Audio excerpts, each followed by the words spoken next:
Queridos, abra sua Bíblia, por favor, na carta do apóstolo Paulo a 1 Tessalonicenses, capítulo 4, a partir do verso de número 13. 1 Tessalonicenses, capítulo 4, a partir do verso 13.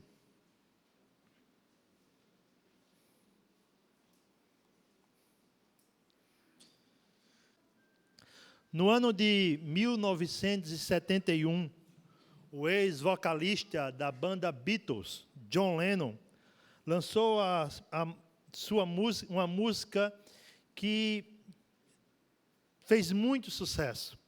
Na realidade, foi a música de maior sucesso na sua carreira solo, a Imagine.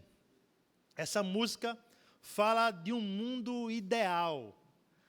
O autor e cantor dessa música pedia para que quem escutasse imaginasse um mundo ideal, um mundo perfeito. Com certeza, a grande maioria daqui já deve ter escutado essa música. Contudo, será que essa música transmite uma verdade? Eu creio que não. Veja o que John Lennon diz na primeira estrofe. Imagine que não há paraíso. É fácil você tentar. Sem inferno abaixo de nós e acima só o firmamento. Imagine todas as pessoas vivendo para o hoje. Essa música não traz nenhuma verdade. Ela não é o hino da paz, como pessoas em nossa sociedade por vezes a chamam. Na realidade, ela é o hino do desespero ou da desesperança. Por quê, irmãos? Porque logo na primeira estrofe, John Lennon quer que você imagine um mundo sem a bênção do céu. Também um mundo sem a justiça do inferno. John Lennon resume tudo no agora. Viva o agora, desfrute o agora. Isso, irmãos, acaba com qualquer esperança e vai de encontro à doutrina da ressurreição dos mortos, pregada no cristianismo. Então, essa música é anticristã. E doutrinas ou filosofias anticristãs como essa perseguem ou estão ao redor da igreja desde os primórdios, como acontece aqui nessa carta aos Tessalonicenses. Vamos ao texto sagrado. 1 Tessalonicenses capítulo 4, verso 13, diz o seguinte: Irmãos, não queremos que vocês sejam ignorantes quanto aos que dormem, para que não se entristeçam como os outros que não têm esperança. Se cremos que Jesus morreu e ressurgiu, cremos também que Deus trará, mediante Jesus e com Ele, aqueles que nele dormiram. Dizemos a vocês, pela palavra do Senhor, que nós, os que estivermos vivos, os que ficarmos até a vinda do Senhor, certamente não precederemos os que dormem, pois, dada a ordem, com a voz do arcanjo, o ressoar da trombeta de Deus, o próprio Senhor descerá dos céus, e os mortos em Cristo ressuscitarão primeiro. Depois nós, os que estivermos vivos, seremos arrebatados com Ele nas nuvens, para o encontro com o Senhor nos ares. E assim estaremos para sempre com o Senhor para sempre. Consolem-se uns aos outros com essas palavras. Vamos orar, irmãos? Senhor, Tu és santo, justo, poderoso. Teu povo está reunido aqui, Senhor, a Tua igreja, para cultuar e louvar o Teu nome. Por isso, Pai, eu te peço, assim como já te adoramos e proclamamos a Tua glória e majestade através dos louvores, fala conosco através da Tua palavra. Senhor, no nosso último culto do ano, continua a falar como falaste o ano inteiro. Tenha misericórdia de mim, Senhor. Ajude-me a transmitir a Tua palavra com fidelidade, para louvor e glória do Teu nome. É o que eu te peço em nome do Teu Filho Jesus Cristo. Amém. A igreja de Tessalônica foi fundada por Paulo em sua segunda viagem missionária, por volta do ano 49 depois de Cristo. Paulo não pôde ficar muito tempo naquela cidade, pois devido à perseguição dos judeus, ele teve que fugir dali. No entanto, a igreja permaneceu firme na fé. Pouco mais de 2 anos depois, irmãos, Paulo vem escrever essa primeira carta aos Tessalonicenses. Paulo louva a Deus pelo testemunho da igreja que se tornou conhecido pelas pessoas. Mas Paulo também tem por objetivo combater algumas dúvidas que surgiam naquela igreja. Influenciada pela sociedade que a cercava, essa igreja passou a questionar como se daria a ressurreição dos mortos. Será que os mortos em Cristo ressuscitariam? Será que eles não perderiam algum privilégio por terem morrido antes da volta do Senhor? Pois bem, Paulo vem combater essa dúvida, combater a desesperança e afirmar para aqueles crentes que eles deveriam ser cheios de esperança. Essa, queridos, com certeza é uma verdade para as nossas vidas. Os crentes em Cristo devem ser cheios de esperança. Por que, irmãos, os crentes em Cristo devem ser cheios de esperança? Você pode acompanhar os pontos através do seu boletim. Em primeiro lugar, nós devemos ser cheios de esperança porque ela nos é declarada no Evangelho. Acompanhe comigo o texto sagrado, versos 13 e 14. Paulo começa o texto afirmando para aqueles crentes que eles não poderiam ser ignorantes quanto às pessoas que dormiam. Ele nos disse: irmãos, não queremos que vocês sejam ignorantes quanto aos que dormem. A expressão dormir era usada para se referir à morte dos cristãos. Os crentes, quando morriam, para Paulo, eles estavam dormindo. Que ideia isso nos traz? A ideia de que a morte para o crente não é o fim. Ele está descansando, aguardando o momento de ser desperto novamente. Então, Paulo já começa a combater essas dúvidas, afirmando para aquela igreja que os crentes que morreram no período entre a fundação da igreja e a primeira carta, não foi o fim deles. Eles estavam apenas dormindo.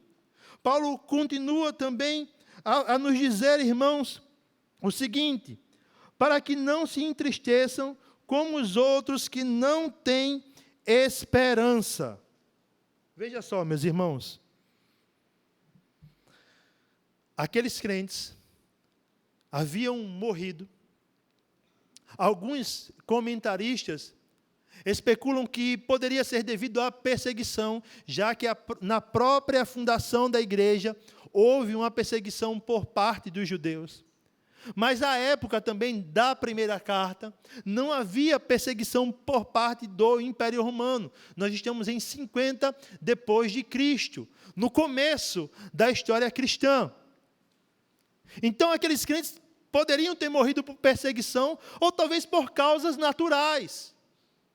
O fato é, aquelas mortes promoveram tristeza na igreja.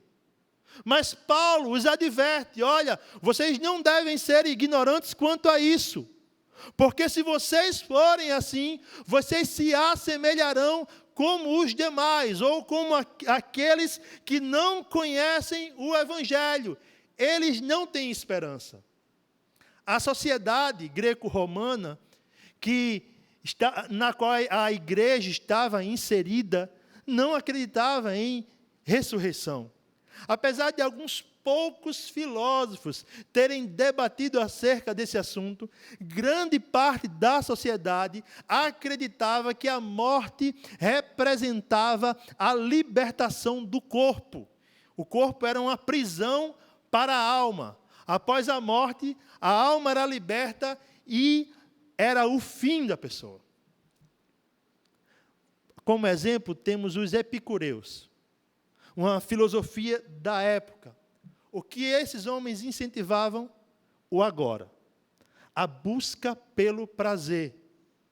Eles não incentivavam qualquer sentido de eternidade.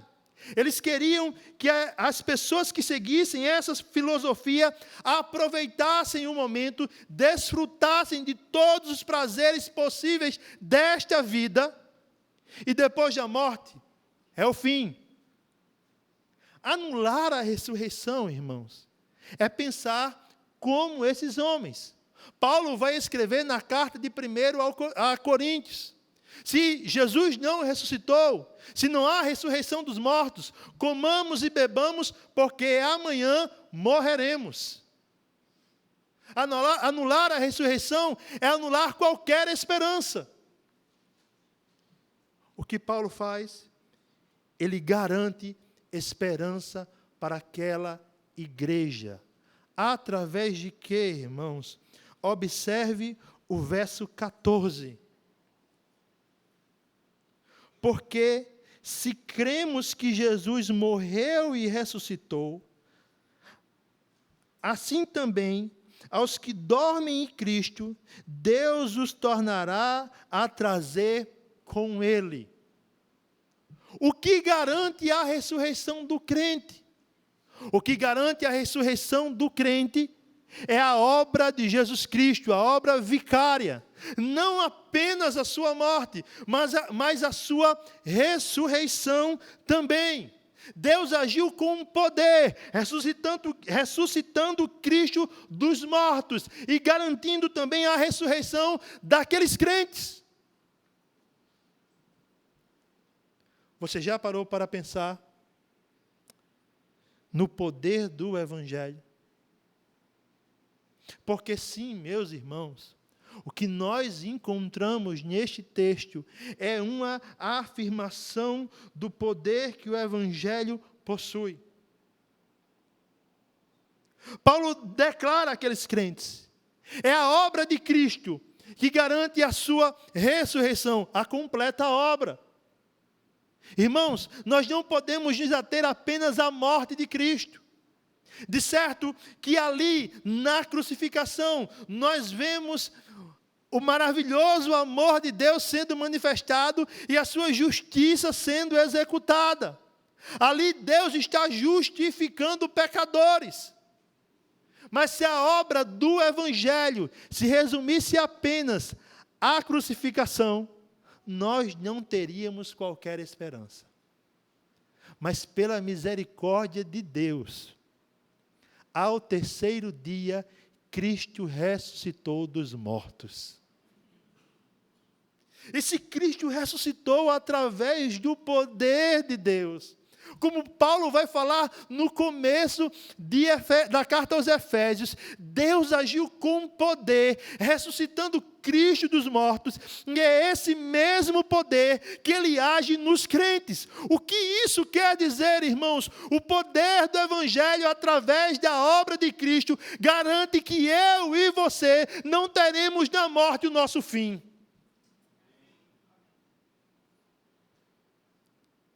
A ressurreição de Cristo é a garantia da nossa eternidade. Isso deve mudar, irmãos, o nosso dia a dia. Isso deve mudar a forma como nós encaramos a vida. Porque nós não podemos nos assemelhar ao mundo. Veja o que Paulo diz. Não acreditar na ressurreição é pensar igual aos descrentes. É viver igual a essas pessoas que não têm qualquer esperança. Você já parou para pensar que nós temos um cardápio de desesperança em nossa sociedade? Abra o jornal. Veja o caderno policial. Você vai ver a crueldade humana sendo manifesta. Ligue a TV da sua casa. E você vai ver o ser humano vendendo o seu corpo a troco de nada. E talvez você pense, mas onde eu devo depositar a minha esperança? Não seja como os ímpios, os descrentes, que colocam a sua esperança por vezes em homens, a exemplo, políticos, que são aclamados, levados nos braços do povo, e de repente desviam milhões, acabam com o povo que os elegeu. Talvez você pense que deva colocar toda a sua esperança no amor a outra pessoa. Mas veja bem, na primeira decepção que você tiver com essa pessoa, e acredite, você terá, toda a sua esperança vai embora. Aonde nós devemos depositar a nossa esperança, irmãos? Em Cristo Jesus. Cristo é a esperança da ressurreição. Cristo em nós é a esperança da glória. Meus irmãos, cada vez que eu e você olhamos para o Evangelho, absorvemos as verdades do Evangelho, nós estamos sendo cheios de esperança. Ele garante, não é o nosso fim. Não acaba por aqui. Você ressuscitará. E agora você, meu amigo, que não é crente ainda, que não conhece o Evangelho, eu quero afirmar para você, você está na estrada do desespero. Não apenas na sua vida, no agora. Porque veja bem, quem pode lhe garantir a eternidade? Quem pode lhe garantir um futuro? Não é a sua própria força. E note também, em tudo que você deposita as suas forças, tudo isso se vai com o tempo. Mas a notícia do desespero é ainda maior. Porque se você não crê em Cristo, se você não entregou a sua vida a Ele, o fim é o inferno. Passará a eternidade no inferno. Essa é a pior notícia que você pode ter no seu dia. No entanto, há uma maravilhosa notícia da parte de Deus. Cristo morreu por pecadores. Cristo morreu por aqueles que não poderiam ser alcançados senão por sua morte. E ali justificou os pecados dessas pessoas. E ali as comprou com o seu sangue. E Cristo ressuscitou, garantindo morada para essas pessoas. Portanto, meu amigo, se você hoje, nessa noite, resolver entregar a sua vida a Cristo, confessando os seus pecados, e crendo na obra dele, no que ele fez na cruz e na sua ressurreição, você viverá eternamente. Não ouse sair daqui, desta igreja, sem Cristo. Não ouse continuar a sua vida na estrada do desespero. Hoje E eu desejo que você seja um eleito de Deus e seja encontrado hoje, para que você descubra a verdadeira esperança. Vemos assim, irmãos, que Paulo assegura àquela igreja que os mortos em Cristo ressuscitarão através da obra do próprio Cristo, através do que Cristo fez na cruz e da sua ressurreição. Isso deve nos encher de esperança. Mas, irmãos, os crentes, os cristãos, devem ser cheios de esperança também, porque temos a certeza de vitória no futuro. Se Paulo, nesses primeiros versos, explicou e nos deu o motivo, a âncora para a nossa esperança, agora ele vai explicar como isso se concretizará. Ele nos fala no verso de número 15: dizemos a vocês, pela palavra do Senhor, que nós, os que estivermos vivos, os que ficarmos até a vinda do Senhor, certamente não precederemos os que dormem.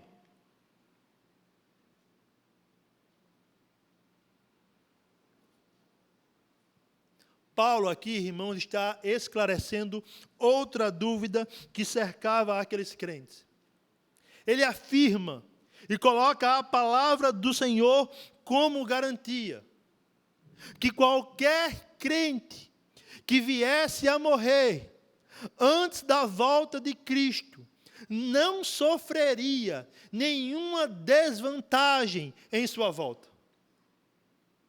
A morte não tira nenhum privilégio do cristão. Ele desfrutará de todas as bênçãos, de todos os privilégios na ressurreição dos mortos, na volta de Cristo. Ele continua também, irmãos, a afirmar, no verso de número 16, pois, dada a ordem, com a voz do arcanjo e o ressoar da trombeta de Deus, o próprio Senhor descerá do céu, e os mortos em Cristo ressuscitarão primeiro. Veja só, meus irmãos, ele garantiu que nenhum cristão que morre sofrerá qualquer desvantagem. E agora ele explica, ou começa a explicar, como será na volta do Senhor. E ele se dirige primeiro a esse grupo de crentes que já havia morrido. O que ele nos diz, irmãos? Ele nos fala e coloca alguns elementos interessantes nesse versículo. Em primeiro lugar, o texto afirma que será dada uma ordem. William Hendrickson, comentando esse texto, afirma que essa ordem é a mesma de um capitão ou um militar de alta patente, quando ele dá ao seu exército. E que exército é esse, irmãos? Não são os anjos. Essa ordem será dada a todos os crentes que morreram em Cristo. Você já parou para pensar no imenso poder de Jesus? Ele fala, e todos os mortos ressuscitarão. Todos, de Adão até o último crente que veio a falecer antes da sua volta. Todos eles, pela palavra do Evangelho, tornarão a vida. Todos eles voltarão a viver. Imagine o que é para aqueles crentes escutarem isso. A afirmação de que nenhum dos seus irmãos será deixado para trás. Será esquecido, mas dada a ordem de Cristo, através do poder da palavra de Cristo, todos ressuscitarão. Não apenas isso. O texto continua e afirma que um arcanjo tocará uma trombeta. E me permita, irmãos, aqui não é o momento para nós discutirmos a quantidade de arcanjos no céu. Isso fica para outro dia, quem sabe não é EBD. Mas o que esse texto quer dizer? Ou afirma esse texto? que um mensageiro de Deus tocará uma trombeta. No comentário do Novo Testamento da Vida Nova, a ideia é que essa trombeta se assemelha e muito ao que aconteceu em Êxodo, capítulo de número 19, quando o Senhor desceu ao encontro do povo. O povo viu uma trombeta que ressoou fortemente. Qual é a ideia do texto? Esse anjo, quando toca a trombeta, está anunciando a volta. A volta de quem, meu irmão? O rei está voltando. Jesus está voltando. Ou melhor, quando o arcanjo tocar essa trombeta, ele não está dizendo está voltando, mas ele estará dizendo o dia do retorno do rei chegou. Paulo continua afirmando que o próprio Senhor, irmãos, Jesus Cristo, descerá dos céus. Você já imaginou como isso é lindo, perfeito, glorioso? O próprio Cristo aparecerá nas nuvens, meu irmão. O Alfa e o Ômega. O que era, o que é, o que há de vir. O Deus Todo-Poderoso, nesse dia, estará lá nas nuvens e todo olho humano verá. E depois de ele aparecer nas nuvens, irmãos, os mortos em Cristo, os que dormiram em Cristo, ressuscitarão. Todos eles, irmãos, participarão da vitória do Cordeiro. E eu quero refletir com você. Você já parou para pensar no tamanho dessa vitória? Sim, meus irmãos. O texto nos fala que nós desfrutaremos de uma enorme vitória, que será anunciada por um arcanjo. Mas o importante não é o arcanjo, é quem o arcanjo anuncia. O próprio Cristo irá voltar. Isso deve mudar a postura como nós caminhamos no presente. Veja, irmãos, nós que participaremos da vitória de Cristo, certamente devemos ter essa certeza, e por essa certeza, mudar por vezes a nossa postura. Desde o princípio, irmão, desde o princípio da igreja, ela sofre perseguição. Desde o princípio, a igreja é perseguida, caluniada. As piadas são as mesmas. Pode ter certeza. Muda só o ano, mas as afirmações a respeito da igreja e a respeito do Cristo dessa igreja são as mesmas. As acusações também. O mundo não tem criatividade alguma.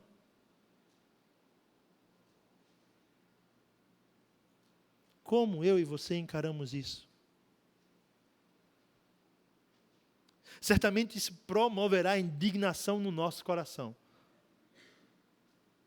Mas veja, irmãos, nós não estamos em um jogo de futebol que está 0-0 aos 45 minutos do segundo tempo. E aí o time normalmente vem e recua, porque tem medo de tomar um gol do adversário e perder a partida. A igreja de Cristo caminha vitoriosa, porque não tem a menor possibilidade de perder a batalha.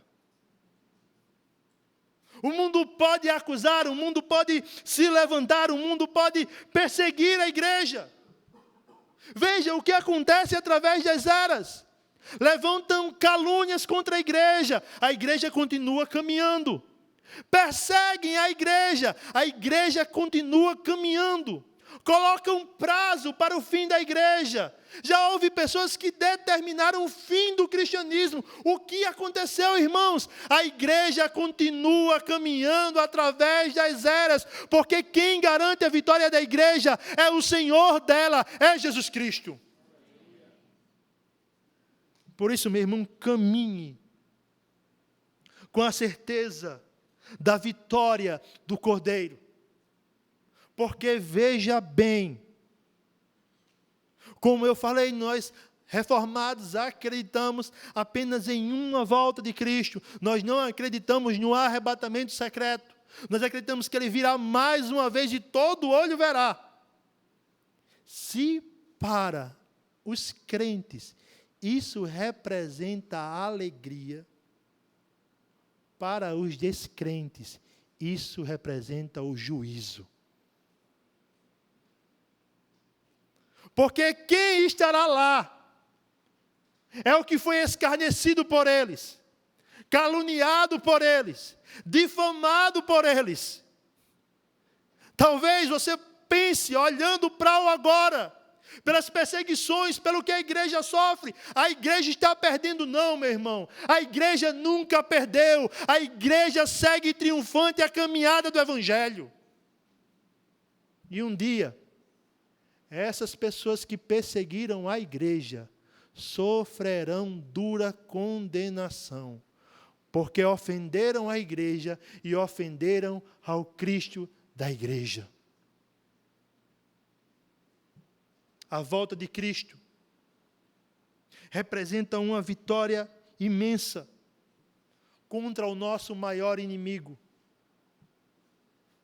Qual é o maior inimigo que nós possuímos, irmãos? É a morte. O cristão mais puro não pode vencer a morte. Ao menos por agora. Ela não poupa ninguém. Ela é cruel. Ela é fria. Ela age sem misericórdia. Mas na volta de Cristo, como afirma o apóstolo Paulo, a morte será destruída pela vitória. Isso deve mudar a forma como os crentes encaram a morte. Ela certamente promoverá dor, irmão, em crentes e em descrentes. Mas eu e você caminhamos de forma diferente. Embora essa dor não possa ser diminuída. Para o crente, a morte de um irmão em Cristo não é um adeus. É um até logo. É um até breve. Já já nos encontraremos. E me permita dizer a você, quando nós nos encontrarmos com essa pessoa querida, sabe como a veremos? Em corpo glorificado. Nós não enxergaremos mais o que a doença fez com o corpo dela, o que a enfermidade fez com o corpo dela. Nós não veremos as marcas das cicatrizes daqueles que foram mortos por causa do Evangelho. Nós não veremos. Nós não veremos também o cansaço daqueles que viveram em tranquilidade e desfrutaram de uma morte tranquila. Nós não veremos mais aquele corpo cansado. Não! Nós veremos um novo corpo. Um corpo que nos é garantido através do Evangelho. Paulo, escrevendo aos Coríntios, diz que esse corpo é apenas uma semente. A ideia do texto é que nosso corpo real, o que irá desabrochar dessa semente, será entregue na ressurreição dos mortos. Assim, quando eu e você nos encontrarmos com aquelas pessoas queridas que agora apenas dormem, nós a encontraremos desfrutando de plena alegria. A morte será derrotada pelo Evangelho, por Cristo Jesus. Então, a nossa esperança é firmada na obra de Cristo. Os mortos em Cristo não sofrerão nenhum prejuízo e serão transformados e terão corpo glorificado. E Paulo continua nos informando que os crentes devem ser cheios de esperança, porque também encontram consolo no presente.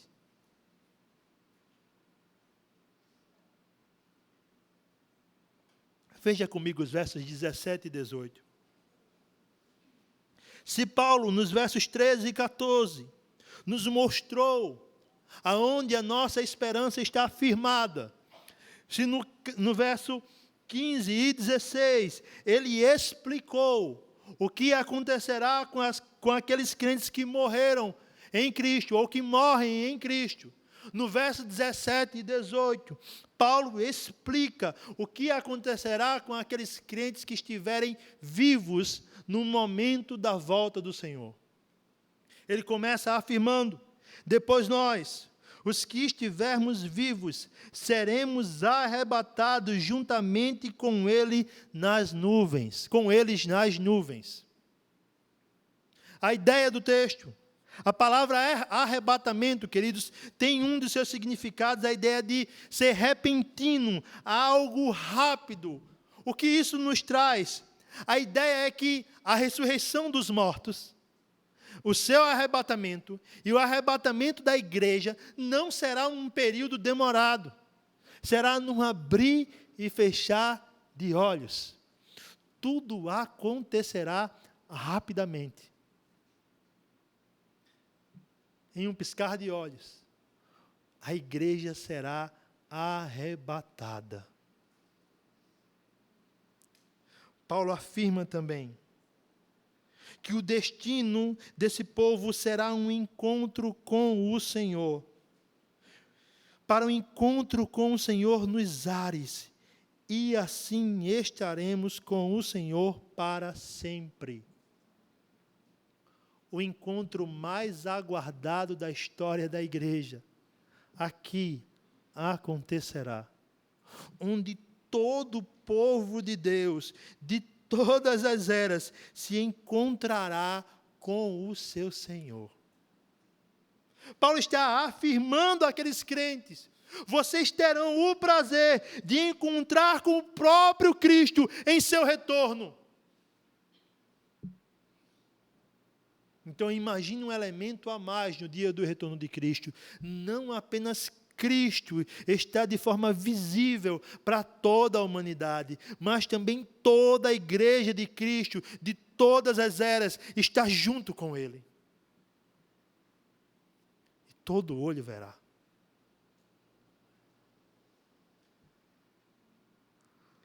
E qual é o melhor resultado disso? É o que Paulo nos diz no final desse versículo. E assim estaremos com o Senhor para sempre. A ideia do texto é que a partir daquele momento não haverá mais nenhuma barreira que interfira na comunhão do crente com Cristo. E também não haverá mais um tempo limite. Quando eu penso em um momento como esse, eu penso naquele culto maravilhoso, que você ora para que não acabe. E eu imagino, se um culto assim é tão bom, imagine como será na eternidade, sem barreira ou defeito algum. Nós estaremos para sempre com Ele. É o que Paulo está afirmando para aquela igreja. E por fim, ele deixa aqueles crentes um mandamento: consolem-se uns aos outros com essas palavras. Uma vez que a doutrina foi esclarecida, uma vez que as dúvidas são esclarecidas a respeito da volta do Senhor, Paulo ordena àquela igreja que essa doutrina sirva de consolo. Eles devem consolar uns aos outros com essa verdade. Veja bem, não apenas a respeito dos que dormiram em Cristo, daqueles que morreram, mas essa verdade também serve de consolo para o presente daquela igreja, que sofria por vezes perseguições, ou as lutas diárias. Essa verdade os consolaria. Cristo voltará. E me cabe ainda mais uma observação. Note que a partir do verso 15, todas as vezes que Paulo fala a respeito da volta do Senhor, ele se inclui na oração. Ele diz: nós, os que estivermos vivos, participaremos. O que isso quer dizer? Irmãos, Paulo não tinha nenhuma promessa de que Cristo voltaria enquanto ele estivesse vivo. Paulo também não sabia a época exata do retorno de Cristo. Então, por que Paulo fala isso?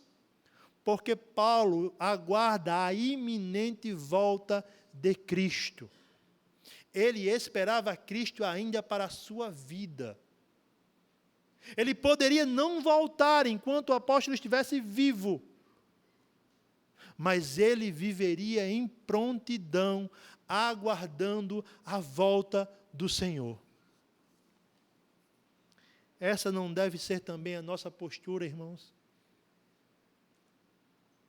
Eu e você não devemos viver preparados para o retorno de Cristo. Eu sei, irmãos, que por vezes esse mundo é cômodo, ou nos engana com os seus prazeres. Nós ficamos iludidos com as coisas desse mundo. Tudo que é transitório, tudo que é passageiro, tudo que não tem peso de glória algum.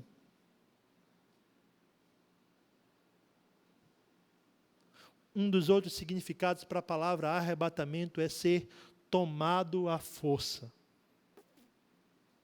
Eu creio que, para alguns de nós, é isso que representará o arrebatamento. Nós seremos arrancados da ilusão deste mundo. Assim como Ló, que teve que sair com a roupa do corpo, sem tempo para mais nada, escapa por sua vida. Esse arrebatamento nos livrará do engano desse mundo passageiro. Eu e você, irmãos, nós não podemos ter a postura das 5 virgens loucas da parábola de Mateus, que estão desatentas, relaxadas quanto ao retorno do noivo. Elas dormem. E quando o noivo retorna, elas ficam de fora. Não, meus irmãos. A nossa vida tem que ser igual às 5 virgens prudentes, que quando o mensageiro anunciou, o noivo está voltando, elas já estavam prontas. Portanto, meu querido irmão, eu e você, a cada dia, temos que orar para não sermos enganados pelos prazeres do mundo. E acredite, poder, dinheiro, sexo enganam a humanidade desde a fundação. São ilusões baratas, passageiras. Nós não podemos nos agarrar a elas. São falsos deuses. Por que, irmão, nós não podemos nos agarrar a essas ilusões? Porque nós temos que estar preparados. Um dia eu e você, nós nos encontraremos com Jesus. Você já parou para pensar nisso? Aleluia. Um dia eu e você nos encontraremos com o Senhor. Um dos livros que me fez Caminhar para a Fé Reformada é de John Piper. Para mim, o melhor livro dele. Deus é o Evangelho. E no começo do livro ele afirma, olha, o céu só é céu porque Deus está presente no céu. O Deus estará no céu para sempre. Não são, meus irmãos, as ruas de ouro que tornam o céu o lugar que deve ser mais desejado por nós. Também não são os muros de cristal, tampouco a árvore da vida. Tudo isso, sem a presença de Deus, transformaria o céu em apenas um bom acampamento. Contudo, o que torna o céu um lugar sem igual é que nós estaremos com o nosso Senhor Jesus para todo sempre. Não haverá mais barreiras, problemas, dificuldades alguma. Eu e você poderemos desfrutar dessa verdadeira e firme esperança.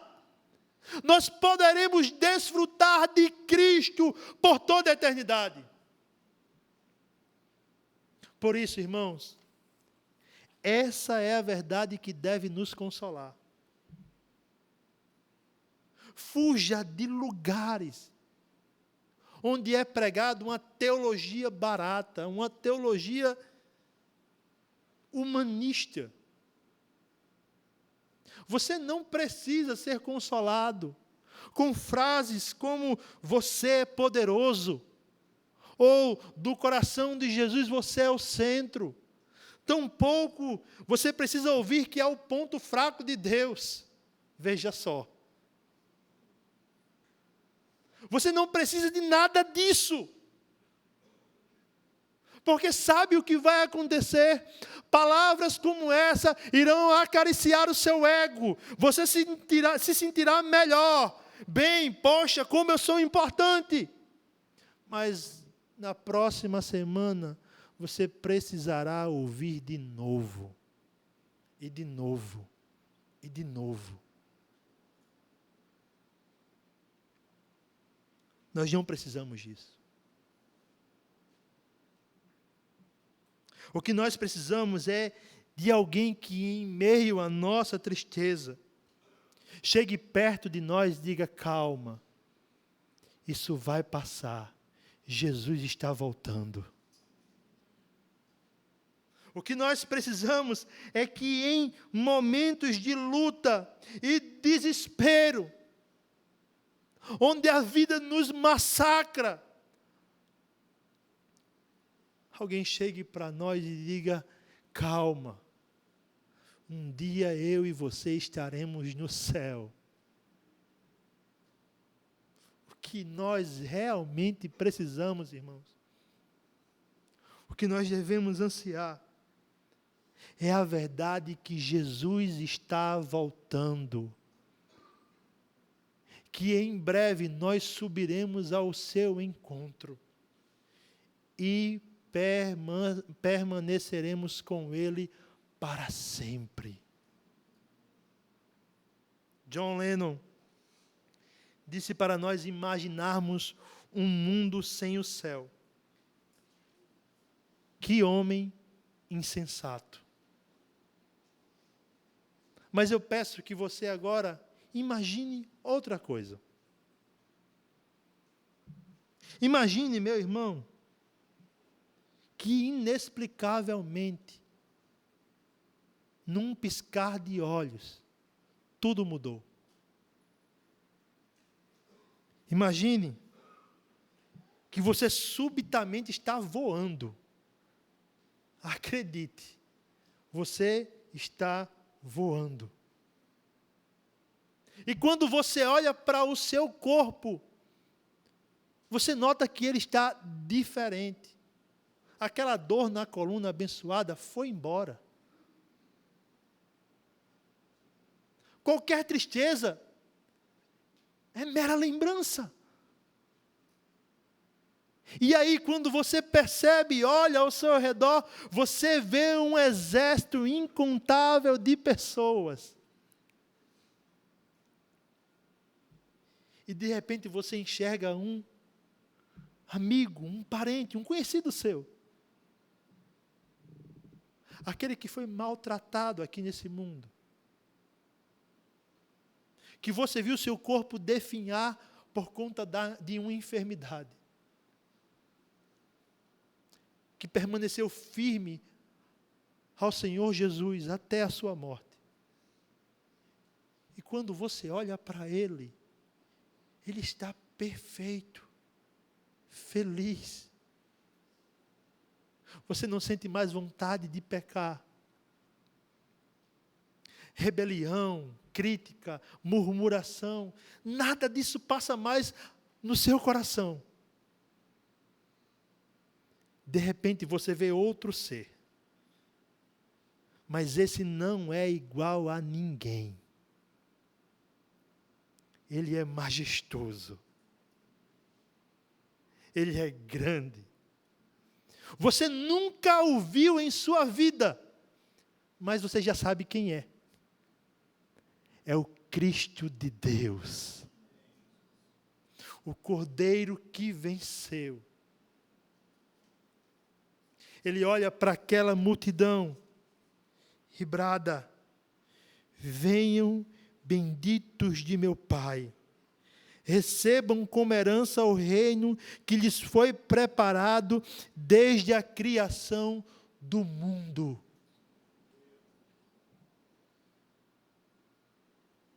Sabe qual é a melhor verdade? Nós não precisamos imaginar. O que nós precisamos é aguardar. Isso será real.